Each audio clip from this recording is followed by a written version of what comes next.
My colleagues to mourn the passing of my friend, former Senator Mike Enzi. Just a few months ago, Mike stood here in this very chamber on December the 2nd to say farewell to this institution and his colleagues. After 24 years, the people of his beloved state, serving them, he returned home to Wyoming. To the good people of Wyoming, I thank you for sharing Mike with us for a couple dozen years. He was a guiding light here in the United States Senate. He worked effectively to find common ground and bridge partisan divide for the public good. Mike practiced by word and by deed the mission statement that he created for his office: do what is right, do our best, and treat others as they wished to be treated. In his farewell speech here on the Senate floor, he told us about the 80% tool as an effective way to govern. Mike was a pragmatist. He understood good laws aren't made with a sledgehammer. He takes craftsmanship, consensus, and common sense. As Mike said, focus on the 80% of an issue where we can find agreement, and then discard the other 20%. Today, as Congress seeks to reach consensus on a host of important issues, we would do well to follow Mike's advice. We need more of that bipartisan buy-in that Mike brought from his state of Wyoming to Washington, D.C. in the halls of Congress. I was honored to partner on so many bread and butter issues that had a direct impact on hardworking families, farmers, breadwinners, and small businesses. As many of you know, I help on our family farm at New Hartford, Iowa.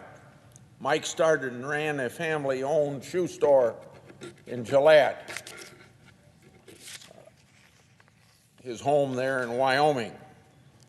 Meeting payroll, paying bills, and making ends meet informed each of us a philosophy about government spending and conservative management of the taxpayers' money. As disciples of fiscal discipline, we evangelized, caucused, and fought together to hold the line on reckless spending. Too many people in Washington forget taxpayers' dollars don't grow on trees. It is the people's money. Mike knew how to crunch numbers and watch over the federal purse better than all of us. He was an accountant and put his expertise to work as chairman of the Senate Budget Committee. He held the federal bureaucracy to account and kept Congress accountable to the American people.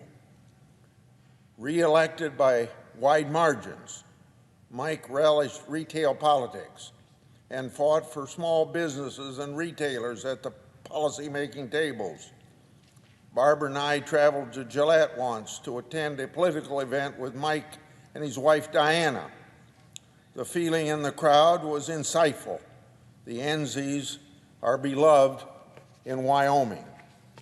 Mike kept in touch with the grassroots, traveling Wyoming as extensively as I travel to every corner of Iowa. However, he always made time to foster relationships with friends, former staff, and of course, his family. I don't often socialize in Washington, but I made an exception for my friend Mike Enzi. I joined the Enzi's weekly Tortilla Coast dinner when I could, and my wife, Barbara, joined every chance she had, and she did it much more often than I did. On each senator's birthday, Mike would write a long, heartfelt birthday note with a personal P.S. I look forward to reading his birthday wish every year and the advice, very good advice, that he included in it.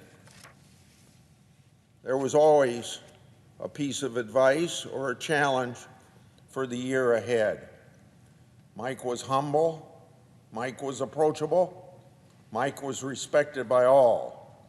He was a true friend of this Senate. I recall those parting words from the gentle giant of Gillette, Wyoming, quote, "I like being a senator, not for the title, not for the recognition, and certainly not for the publicity. I like solving federal problems for Wyoming people. I like doing legislation," end of quote. And, of course, Mike did just that. Barbara and I extend a heartfelt sympathy to Diana and his children as well. May God bless Mike, a faithful servant of the Lord. And we saw that faithfulness to the Lord as he led the Wednesday morning Senate prayer meeting on a very regular basis. And may he bring you and your family peace and comfort today and always.